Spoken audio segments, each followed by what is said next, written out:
प्राचीन दुनिया बड़े रहस्य और आश्चर्य से भरी हुई थी। मिस्र के विशाल पिरामिडों से लेकर मेसोपोटामिया के जिग्गुराट तक प्राचीन सभ्यताओं ने रहस्यमय संरचनाओं और प्रथाओं की विरासत छोड़ी है।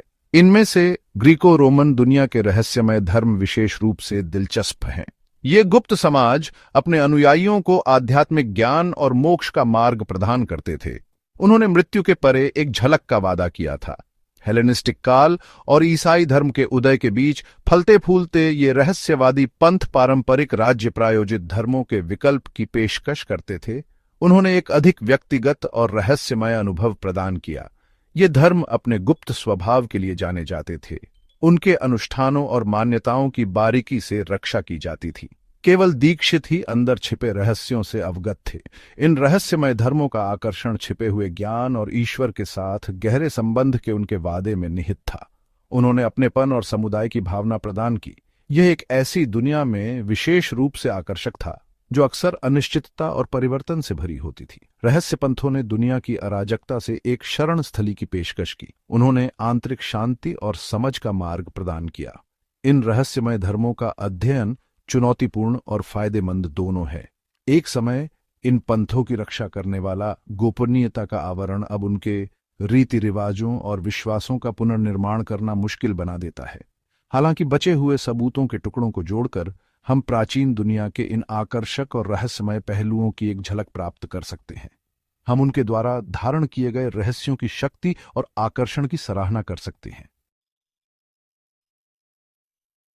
ग्रीको रोमन दुनिया के ये मिस्ट्री कल्ट्स, इनके बिलीफ्स और रिचुअल्स में बहुत अलग अलग थे, लेकिन इन सब में कुछ बातें कॉमन थीं।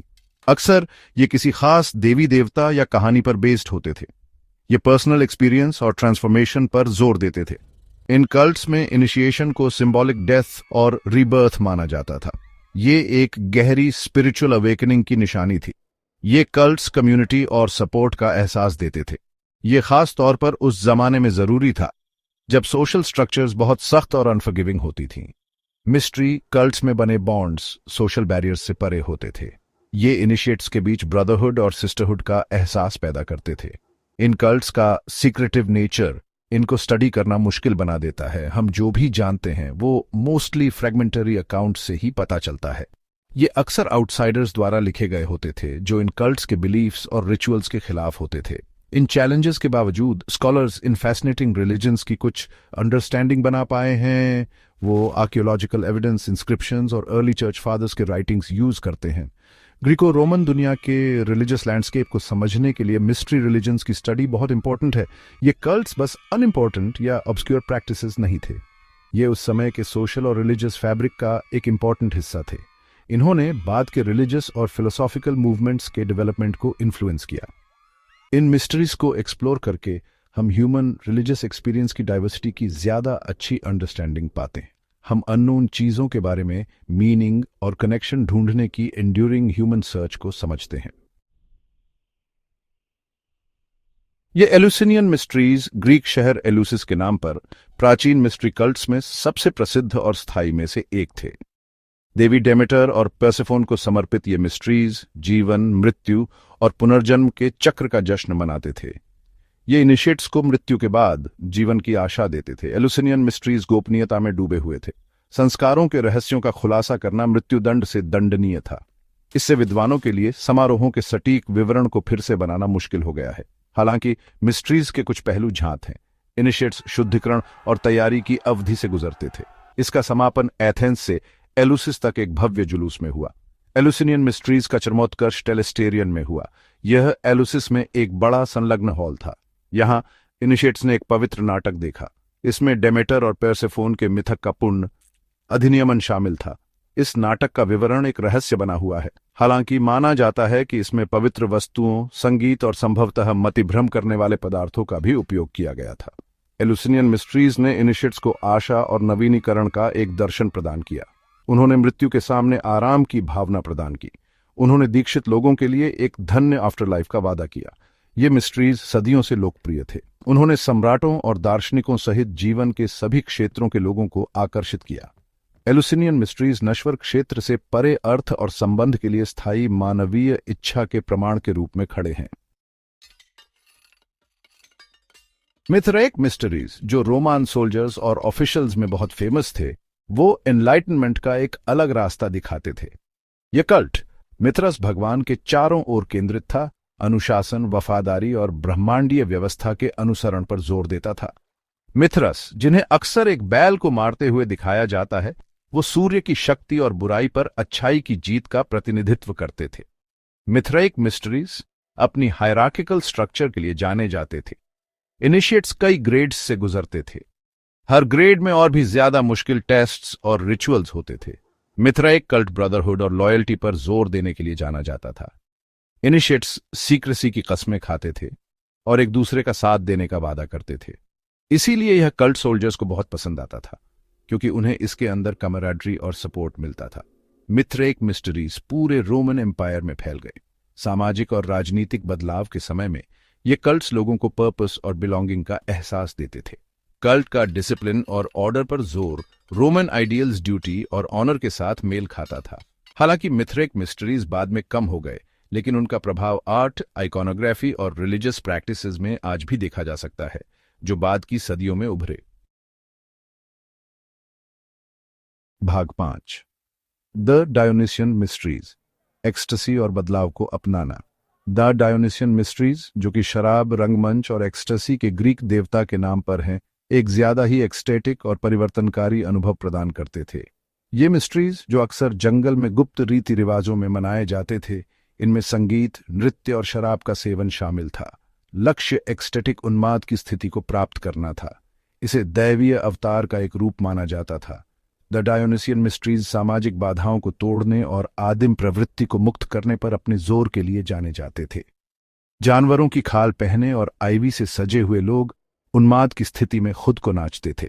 उनका मानना था कि इससे वे अपनी सांसारिक सीमाओं को पार कर ईश्वर से जुड़ सकते हैं। द डायोनिशियन मिस्ट्रीज को अक्सर पंथ के बाहर के लोगों द्वारा संदेह की दृष्टि से देखा जाता था। उन्हें सामाजिक व्यवस्था के लिए खतरा माना जाता था। हालांकि पंथ के अपने रक्षक भी थे। वे इसे ब्रह्मांड की कच्ची आदिम ऊर्जा से जुड़ने के तरीके के रूप में देखते थे। द डायोनिशियन मिस्ट्रीज हमें याद दिलाते हैं कि मानव धार्मिक अनुभव हमेशा व्यवस्था और संयम के बारे में नहीं होता है। ये ईश्वर की जंगली, उत्साही और परिवर्तनकारी शक्ति को अपनाने के बारे में भी हो सकता है। छठा भाग, रहस्य के रक्षक, प्रकाशन के परिणाम। मिस्ट्री धर्मों के आसपास का रहस्य केवल विशिष्टता बनाए रखने की बात नहीं थी, इसे स्वयं अनुष्ठानों की प्रभावकारिता के लिए आवश्यक माना जाता था। दीक्षितों ने समारोहों के दौरान जो कुछ भी देखा या सुना, उसे कभी प्रकट न करने की गंभीर शपथ ली। इन शपथों को तोड़ने की सजा बहुत कठोर थी। इनमें अक्सर मौत भी शामिल होती थी। रहस्यों के आसपास के गोपनीयता ने कई उद्देश्यों को पूरा किया। इसने अनुष्ठानों के आसपास विस्मय और आश्चर्य की भावना को बढ़ा दिया। इसने सुनिश्चित किया कि केवल वे लोग ही पवित्र ज्ञान प्राप्त कर सकें जिन्होंने उचित तैयारी और दीक्षा ली हो। इसके अलावा गोपनीयता ने पंथों को उत्पीड़न से बचाया। यह उस समय विशेष रूप से महत्वपूर्ण था जब धार्मिक सहिष्णुता कम थी। मिस्ट्री धर्मों के आसपास के गोपनीयता ने आधुनिक विद्वानों के लिए उनकी प्रथाओं और मान्यताओं का पुनर्निर्माण करना चुनौतीपूर्ण बना दिया है। हालांकि इसने उनके स्थायी आकर्षण में भी योगदान दिया है। यह तथ्य कि ये अनुष्ठान लोगों की नजरों से छिपे हुए थे ने उनके रहस्य को बढ़ाने का काम किया है। इसने सदियों से अटकलों और आकर्षण को हवा दी है। सातवां भाग, वर्तमान में गूंज, पुरातत्व के माध्यम से रहस्यों का खुलासा। गुप्त धर्मों के रहस्यमय स्वभाव से उत्पन्न चुनौतियों के बावजूद पुरातत्वविदों और इतिहासकारों ने उनके रहस्यों को उजागर करने में महत्वपूर्ण प्रगति की है। प्राचीन मंदिरों और अभयारण्यों की खुदाई से बहुमूल्य कलाकृतियां और शिलालेख मिले हैं। ये इन पंथों के अनुष्ठानों और मान्यताओं की झलक पेश करते हैं। सबसे महत्वपूर्ण खोजों में से एक एलुसिस में अभयारण्य के खंडहर हैं। यहां पुरातत्वविदों ने टेलिस्टेरियन का पता लगाया है। ये विशाल हॉल है जहां एलुसिनियन रहस्यों के चरम अनुष्ठान होते थे। अन्य खोजों में ढेर सारी मन्नतें, मूर्तियां और शिलालेख शामिल हैं। ये पूजे जाने वाले देवताओं, मनाए जाने वाले मिथकों और दीक्षितों द्वारा खोजे गए अनुभवों पर प्रकाश डालते हैं। गुप्त धर्मों के प्रसार और प्रभाव को समझने में पुरातात्विक साक्ष्य भी महत्वपूर्ण रहे हैं। पूरे रोमन साम्राज्य में मिथरा को समर्पित मिथराय या भूमिगत मंदिरों की खोज मिथराइक रहस्यों की व्यापक लोकप्रियता को प्रमाणित करती है। इसी तरह रोमन विला और सार्वजनिक स्थानों में डायोनिसियन चित्रों और कलाकृतियों की खोज इन उत्साही पंथों के स्थायी आकर्षण को उजागर करती है। भाग 8 उपसंहार। प्राचीन अनुष्ठानों की स्थायी पहेली। ग्रीको रोमन दुनिया के रहस्यमय धर्म आज भी हमें मोहित और उत्सुक करते हैं। ये गुप्त समाज अपने छिपे हुए अनुष्ठानों और रहस्यमय देवताओं के साथ हमें एक ऐसी दुनिया की झलक देते हैं जहां अध्यात्म को अक्सर रहस्य और परिवर्तन के नजरिए से अनुभव किया जाता था। हालांकि इनमें से कई अनुष्ठानों का सटीक विवरण मायावी बना हुआ है।